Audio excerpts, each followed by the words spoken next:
not claiming there are no ethical issues here. No, I'm very clearly not. I'm saying there are ethical issues. But what people on the other side of this argument are pretending, which is just false and a lie, is that there are no potential upsides for the kid from this. Hmm. What I'm doing is I am contrasting the upsides with the downsides. That they have the environment to start their lives with decent sized social media followings within wealthy intellectual circles, the doors that is going to open for them. And this is something that we also haven't talked enough about in society is Hmm. social media followings and the ability to translate these into high value relationships. If we live in a future in which society's current vetting systems are bankrupt and don't work anymore, the only way that you can really build trust and have people expect you to deliver on what you promise is if they feel like they know you and can trust you and you're predictable. Because trust lies in predictability. And the only way that they can know that is if they have some kind of access to your thought process or they have a parasocial relationship with you. And the only way to do that Yeah. is if you have a very open and transparent media history. And we want to have kids whose lives matter.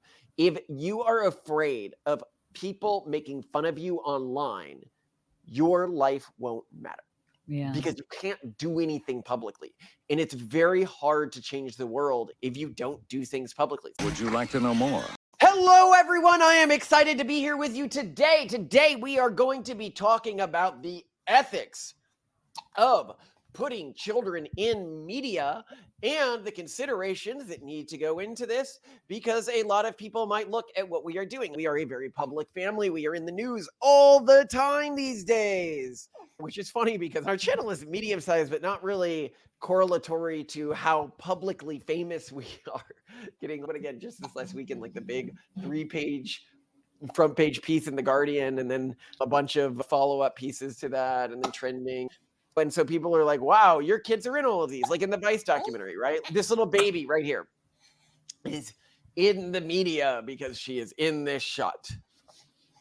Yeah. And I watch a lot of snark online. A lot of the snark, there's a big theme in people criticizing parents who include their children in TikTok and Instagram and YouTube posts, etc. And whenever they include clips that they're criticizing, they blur out the poor babies' faces because they've been included in the shot. And even when they're trying to critique the video, they themselves do not want to repeat the crime of putting a child's face online, which to a certain extent, I understand the basics of where they're coming from. For example, on Google Photos, which uses facial recognition, it is able to recognize the faces of baby versions of very old people. Like it is very good at continuous facial recognition. So it's not, oh, it's them as a baby. No one will know that this was them. Yeah. Oh, actually they will. There is no not parsing that. But also, you and I have been talking a lot about this recently. This concept of privacy is such a farce, and often to a great extent trying to be more private and trying to hide is only subjective. I'm going to push back on you here from their perspective. Yeah. You can say that as an adult.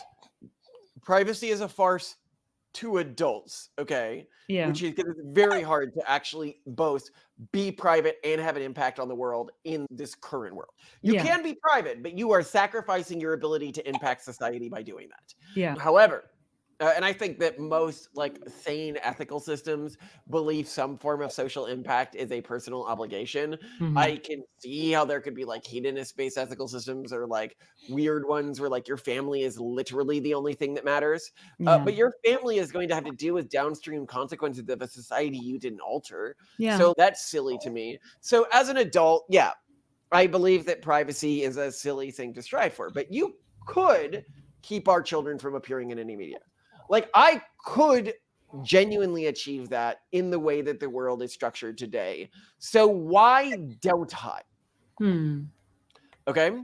Now let's talk about the ethical position that they're arguing from, right? Mhm. They're saying the child did not consent Mhm. to being in media, and therefore the child should not be in media, right?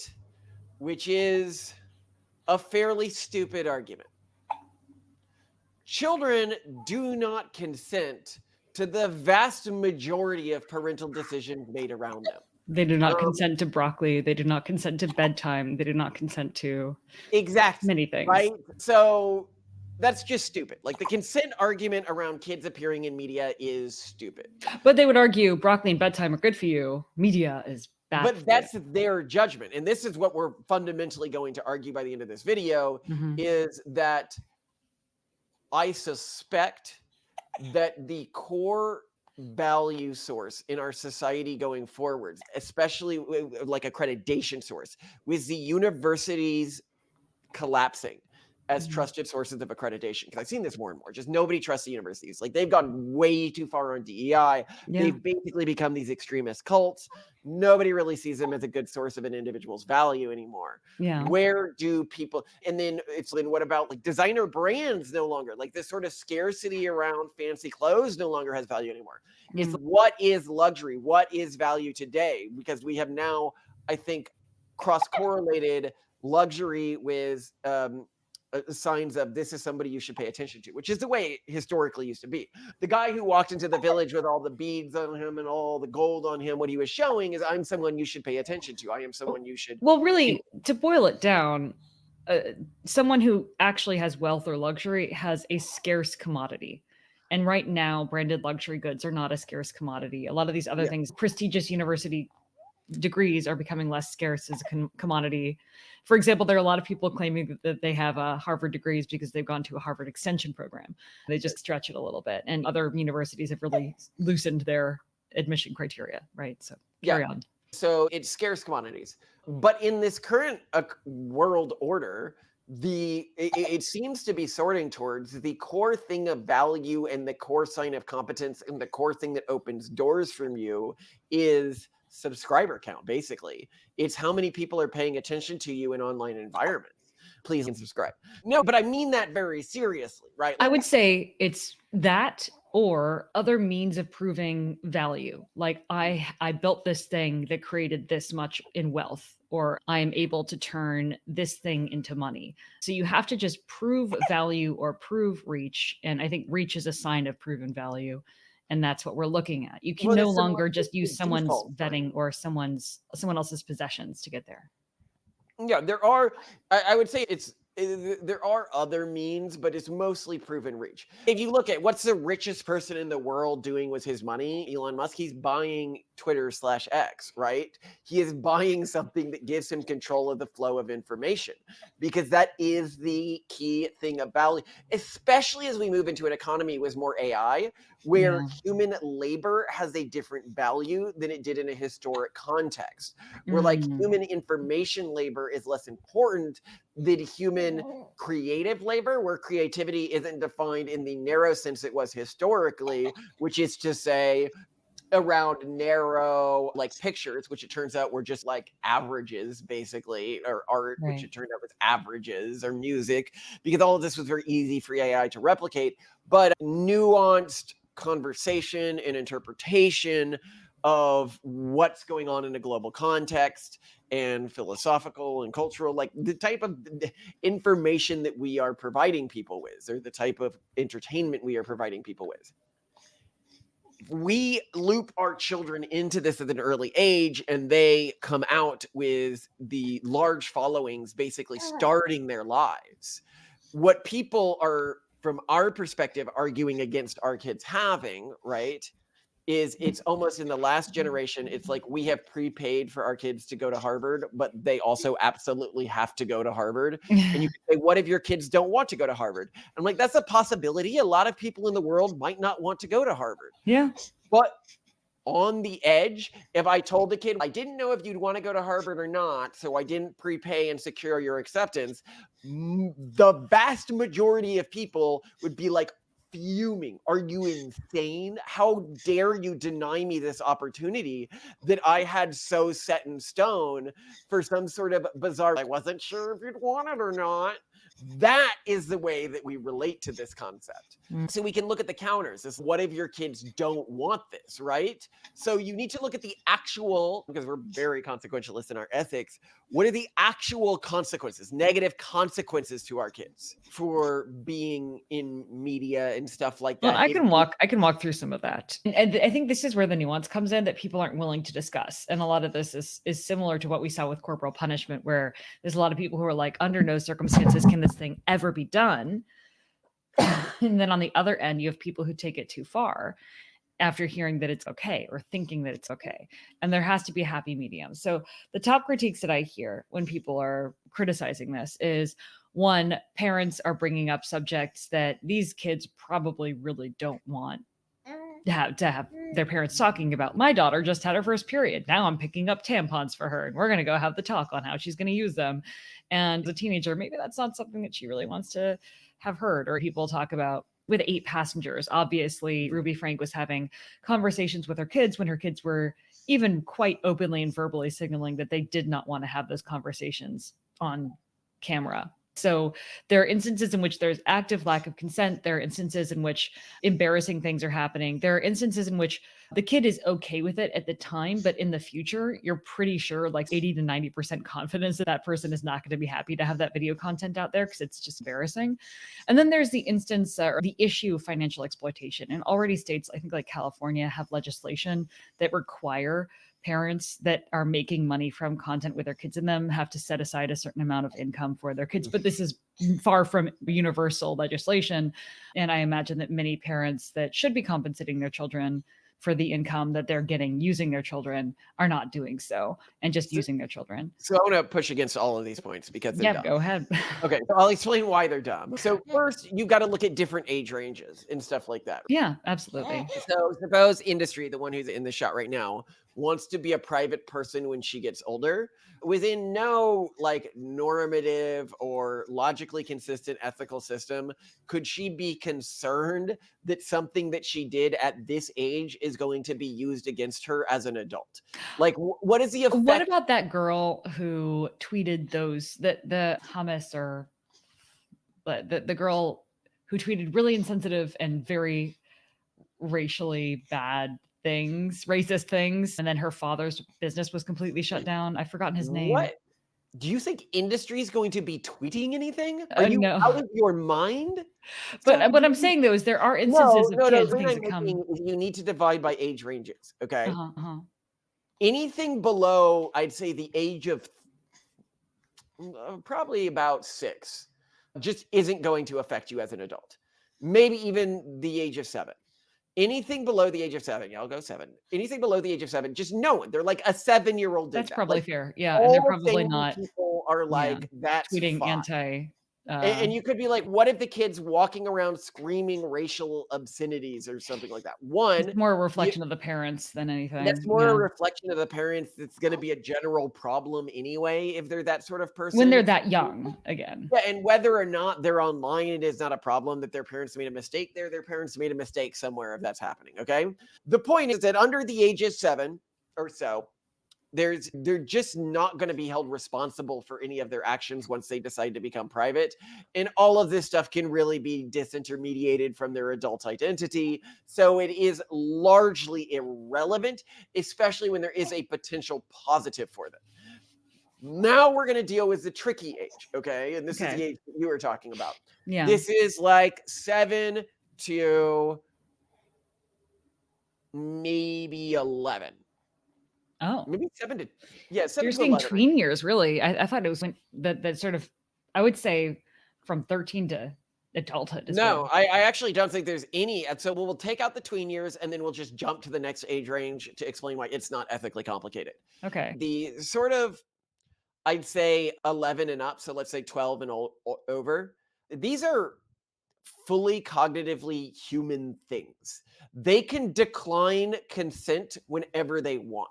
They can say, I don't want to appear on film. And if they say, I don't want to appear on film, I think it is the parent's duty to respect that. And I think honestly, in most cases, except when you're dealing with like actual crazy people, like the 8 passenger situation, most parents respect that. Yeah, if a kid says, I don't want to draw the line there. You say if a kid ever says no, I would even say what if a 5-year-old or 4-year-old says no, then we would never put them on camera. But I don't look. What I would say is a 4-year-old not saying no, even if they might have said no if they were more cognitive, is not relevant to me because then there's no real negative repercussions for their. No one's going to judge them for the thing that they might have said no to. Right. Right. So irrelevant. And then you could be like, yeah, but what if a 12 or 13-year-old is they say yes, but then they do something stupid, like something racist or something like overtly sexually aggressive, and then they have to deal with repercussions for that when they're older. It's like, excuse me, what about me when I was 20 if I did stuff like that? And then I had to deal with repercussions for it when I'm like a totally different person now. People change over time. All I can do is try to inform my kids as much about the world as possible and hope that they make good decisions. The fact that they might need to, if my 12-year-old murders someone, are they not supposed to be long-term responsible for that? Be realistic, people. So I really just don't see a lot of ethical consequences there. Like, we are giving our kids the chance as fully mentally developed beings, not fully, but like they're on the way to full mental development and they have the ability to decline consent. And the record, the historic record, is going to be judging them with that in mind. So as an example, recently I saw there was somebody trying to cancel Turkey Tom for saying something, using racial slurs when he was 15 or 16 on like Twitter threads. Now, he wasn't public. He didn't have parents who were making him public. But once you're at this fully mental age and you're in an online space, this is where your argument of privacy is an illusion at that point, right? He wasn't public, but he became famous later, and so those things became relevant later. And most people were just like, bro, he was 15, chill out. And nobody who matters actually cares. Turkey Tom isn't canceled. Turkey Tom is a popular YouTube channel who most people think positively of, who are not insane. Might an insane minority hate? Yeah, but that insane minority doesn't matter. Like, they don't have, like, okay, ignore the insane minority because they don't matter and they'll always find some reason to hate you no matter what if you fit into the groups that they desire to hate. So now we've got to get into do you have any counter thoughts to that? It seems like you might, before we get into the tween category. I guess I mostly agree with that. I do think, though, that what this means also is that you have to do this the right way. You have to educate your kids about the ramifications of anything that they do online, or frankly around any smart device or anyone who's holding a phone, because that phone could be recording. But perhaps the fact that we would have our kids on camera, anyone who does have their kids on camera and does educate them about safety around these things, it acts as a good forcing function. It gives them essentially media training at a young age. For example, had the girl I'm thinking of who tweeted all these racist things been trained early and also been exposed to media a lot earlier, maybe she would have been a whole lot more savvy and wouldn't have tweeted all those things that ultimately then destroyed probably much of her career, and also really either destroyed or really compromised her father's business, which employed quite a few extended family members as well. Yeah. So there, I think it's more just good parenting, and it's just that you're more on the hot seat for good parenting. And in a way, this could be positive for the kids because, again, people only look at the negatives. If we are doing a bad job as parents, it is going to be more loudly and immediately obvious at these age ranges if our kids have a public window, right?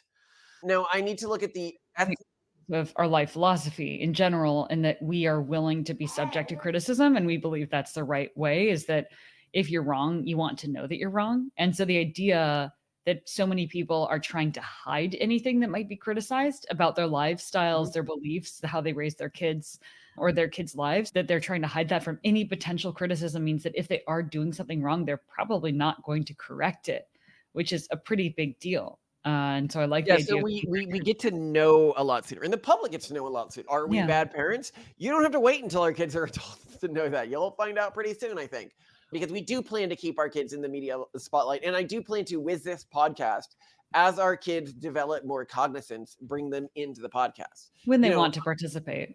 Yeah, I imagine 5-10 years from now, instead of me talking to Simone every day, some days it'll be me talking to one of the kids, or Simone talking to one of the kids, or two of the kids talking to each other. I want this to be a family thing that's based around their understanding of reality and their engagement with reality, because I think people would find that very interesting.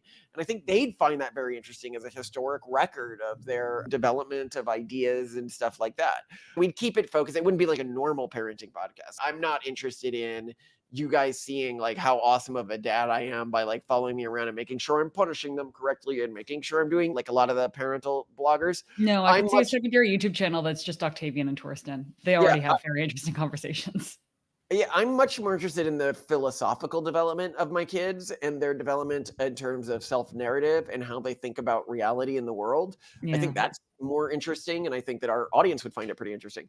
And I just don't see a lot of negative externalities coming from that for my kids in the future, even if they decide to be private. There's a lot of child stars who are now like, "Oh yeah, I'm private now because I decided to become private." It's not like some huge scarring thing for them unless they like got into drugs or something while they were a child star, and Well, that's even people who I think, I don't know, catch a lot of heat for things, typically it only goes wrong when they Streisand it, when they're like, "Oh, no, no one needs to know this. We have to stop this right yeah. now," and then they flail a lot, and then people pay even more attention. So, again, a lot of this comes down to media training, which I think is a key theme here, is that parents have to be savvy about teaching their kids how to deal with a public life, but also only doing this with Yeah, consent. so now we need to talk about the ethically dubious age. So this is the 7 to 11 age range.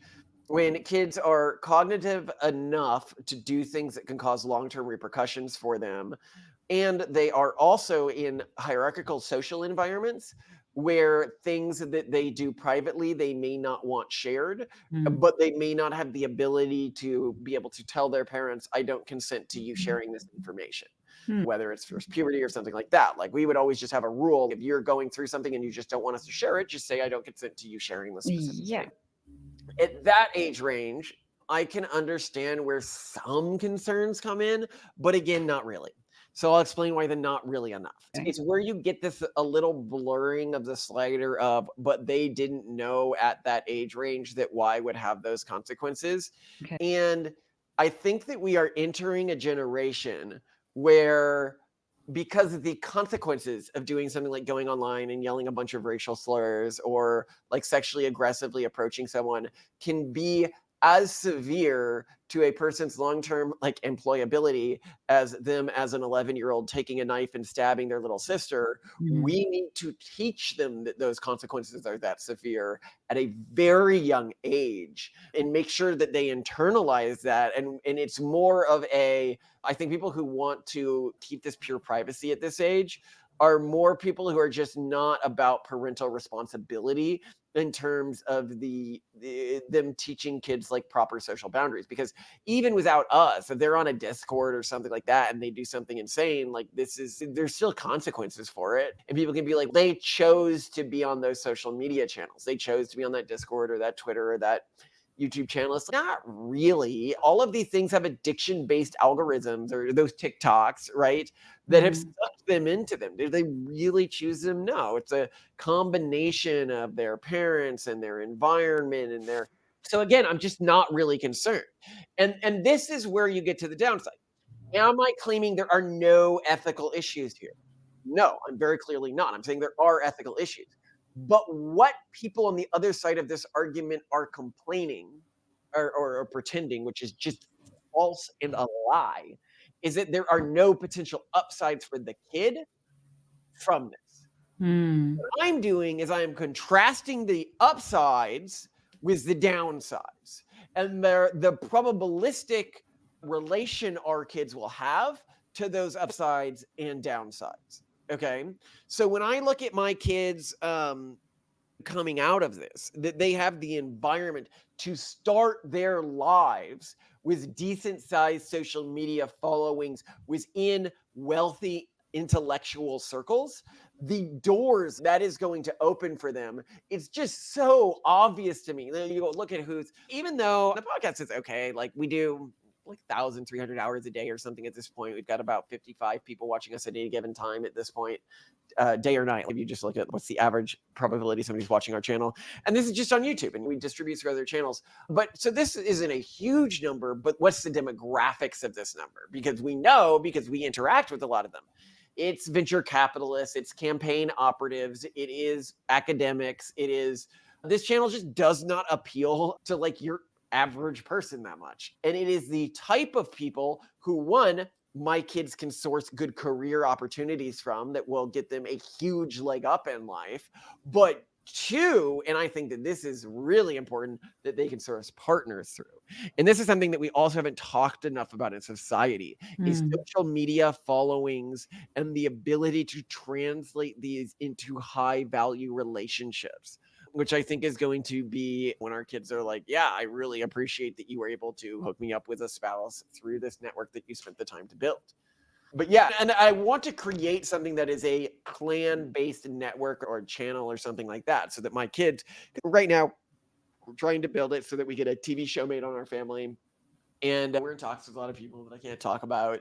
But as we do that, I want it to be like a clan-based media empire, right? Like where they are working with each other to build up their own properties, but they're also investing in any properties that we built out, So what you're saying is a lot of your interest personally or inheriting any properties we built out. in having a lot of people be aware of your behavior and philosophy and activity is it makes more people willing to or interested in working with you. And the same would happen with our kids. Yeah. If we live in a future in which society's current vetting systems are bankrupt and don't work anymore, the only way that you can really build trust and have people expect you to deliver on what you promise is if they feel like they know you and can trust you and you're predictable, because trust lies in predictability. And the only way that they can know that is if they have some kind of access to your thought process or they have a parasocial relationship with you. And the only way to do that Yeah. is if you have a very open and transparent media history. And if you can't show those Exactly. receipts and you reach out to someone and you say, I want to work with you, or I think we should start a business together, or please hire me, they have nothing to go on. So Yeah, this when this it's not just that. As the economy changes, like if our kids want to start a company, how do they get their customers? Like it's hard to get customers, right? Mm. But if they have online followings, it's much easier. Yeah. How do they get anything they want? Like everything gets easier for them the larger a following they have. And we have some people in our circles that are like, I want to be as private as possible. And it's because they view, I think, negative comments about them online as like a genuinely negative thing, when like random haters don't matter. Like they do not matter. Um, There was one critique video I watched where they showed a clip of someone filming their kid's reaction to someone, like an online commenter is snarking about their name or something. And the kid looked hurt and was like, why would someone say that? And they just looked genuinely like their feelings were hurt. I think that is a combination of bad media training in general, but they're totally missing the point that if a kid learns early on that a bunch of idiots online are going to say dumb things about them, they're going to develop a much thicker skin. They're going to become anti-fragile. And shielding a kid from mean commentary online or from criticism that is coming really from no strong foundation is not something to worry The about. That's Bergens are gonna Bergen. We have an episode of like it's humanity becoming the Bergens from the Trolls series, which I reference way too much on this show for a child's cartoon. But yeah, the Bergens are gonna Bergen. They just hate everything. They're weird mutants who sit online all day yelling at people. and the earlier you get used to their commentary not mattering, the better, because we even know people now who, after seeing the tiniest semblance of that, act as though someone has showed up at their front porch with a gun pointed at them. And this is not a productive way to live. And if that's what takes you out in a day, if that's what you have a freak out Your over, life is never going to matter. yeah, And yeah, we want to have kids whose lives matter. If you are afraid of people making fun of you online, your life won't matter, yeah. because you can't do anything publicly. And it's very hard to change the world in any sort of productive way if you don't do things publicly. So that's the other thing where I'm just like, I don't care. Like it's about training my kids to be good people, not about protecting them from dealing with the consequences of their actions. No, I need to help head off those actions to begin with. And we live in this fragile world, right? And I think that you make a great point there. I'm really sad because some of the people we know who are like, oh my God, like you guys are getting so famous and now it's hurting me and blah, blah, blah, blah, blah, because you're in the media and some idiots don't like you. And it's like, how are you ever going to do anything? You don't disagree with my views. I know you don't disagree with my views. You don't disagree with how we're trying to change the world. You're just afraid of pushback. So you can't do anything. Even if you're competent, even if you're rich, you can't do anything until you are willing to allow the world to hate you, or the idiots, the Bergens, to hate you. Because the truth is, and you've seen this with the whole like corporal punishment controversy, where at first Simone was like, oh my God, everybody hates us online. I got to chill out, Simone. There were things I was embarrassed about with that article. I was embarrassed that I had framed Kevin Dolan as further right than he really is. He's actually probably to the left of me. He just has a public reputation as being to the right of me, and I shouldn't have done that. And I was really guilty about that because I had caused somebody else negative repercussions that they didn't need to deal with. But the slap itself, I was like, no, this is going to turn out in our favor. Don't worry about it. Like the research agrees with it. And you've seen that now. Since then, like everyone we know who is like a smart, competent person has been like, yeah, they were right to do that. What are Or you at least they about? acknowledge that this is a nuanced situation. I think that's. I haven't heard that. I literally haven't heard anything other than enthusiastic support. What do we have? We got like Richard Hanania with enthusiastic support. We recently had Sarah Hayter and Megan Dunn. Yeah, but they said it's nuanced. They said it's nuanced. No, Sarah Hayter didn't even say that. I don't think she practices corporal punishment with her own kids. She just had made one comment that like. Sorry, I watched the whole video. She said if it's not done in anger, okay, and it's not done to cause pain. Yeah, but I count that as nuanced. No one's coming out being like, punch your kids. But we're not saying that either. Yeah. She said it is enthusiastic support was in the realm of what actually happened. Yeah. Okay. And this is what you saw with other people who reached out to us, whether it's God, we had her on early. We should have her on more often. I have an episode of hers that I haven't done live yet. Yeah, Diana Fleischman. It's on how we can stand being such lazy parents. That's the episode that hasn't gone live yet. Oh, we should do that. I'll put She's it out. so cool. Yeah. I've got such a backload of interviews because I process the interviews so much slower than the other episodes because it causes me like emotional pain to process them because I have to think through somebody else judging me. And I often just don't really fully process the interviews. I think going forwards, that's what I should plan on doing is just interviews are cut as they are. Why not? Because I can't deal. I do not like social environments, and it's like reliving a social scene whenever we do one. So that's why I'm so slow. Is I'm like to make the Sarah Hayter one. Anyway, I absolutely love my wife. You are amazing. I appreciate that you are so sane in this world of stupid, weird deontological stuff. The consent. Consent doesn't matter when you're talking about a fucking 4-year-old, okay? Because no, it doesn't. They don't understand. I think it's important to model I actually do think that an infant can show and a toddler can show consent and lack of consent. You can tell when our children are not happy with the situation and when they're happy with the situation. I don't disagree with that, but the problem is that when you value the perspectives of somebody who's not fully mentally developed, you get stupid things. Does my child consent to being punished when they do bad things? Do they consent to timeout? Do they consent? No, they don't consent to that. Of course they don't. They're a child. I'm just saying that there's nuance and that no, there isn't nuance. There isn't nuance. I am saying there isn't nuance. Okay. If our child comes to us and they go, I think I'm a woman today. Can you medically transition me or put me on a drug that will change the course of my life? I'm going to be like, no, fuck off. That's a dumb idea. I understand that you're hearing about this online, but you're 4. Like you don't even our 4-year-old cannot consistently state his gender. But Malcolm, if our 2-year-old or something saw us filming him with a camera and said no and ran away and started crying, we would think it wasn't cool to film him with a camera. I suppose, but that doesn't happen. I know it doesn't happen, but if it did, we would take it seriously.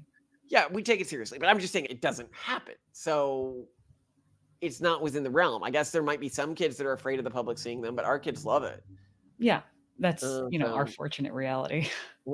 But again, it's because they're genetically related to us. So I think that this is another thing that people don't understand is we're making these decisions for people who will think similarly to us.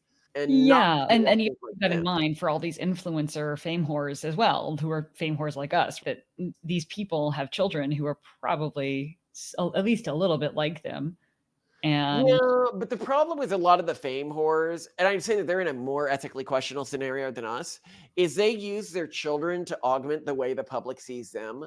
So their children are props to demonstrate their parenting and stuff like that to the public. Yeah.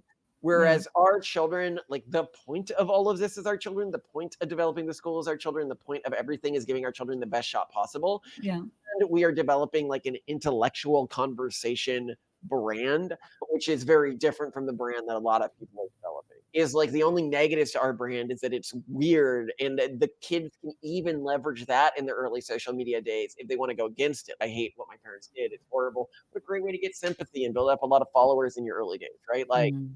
even if they disagree with us, that very disagreement can be capitalized on, but only because of how extremely weird and extremist we are. Mhm. We're an extremist and they just look ungrateful, right?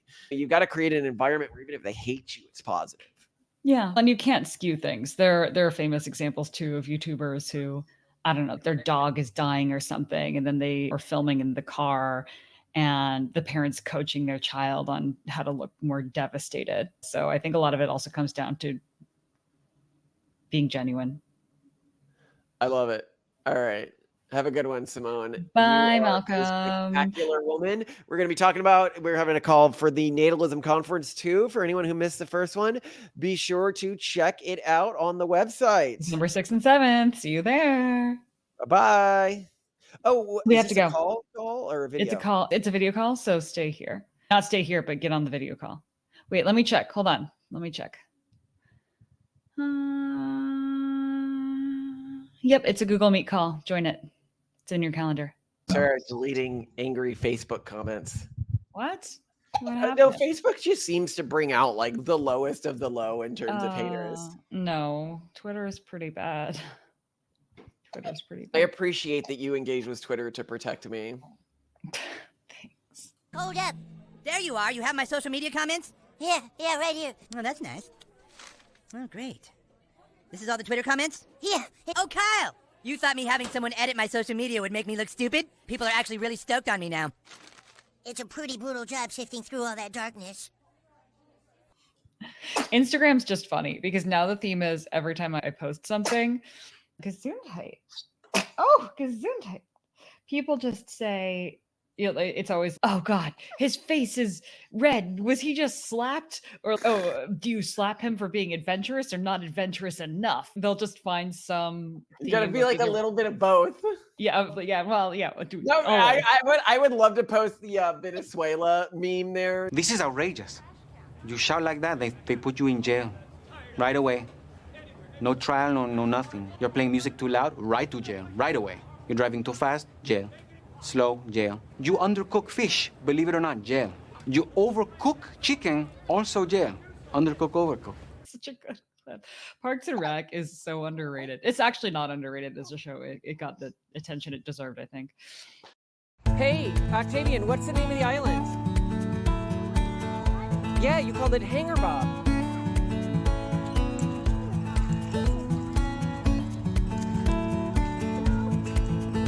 What are you working on, Torsten? Oh, do you have dirty fingers? Octavian, what do we do when somebody gets dirty fingers? Titan, why don't you come on over here?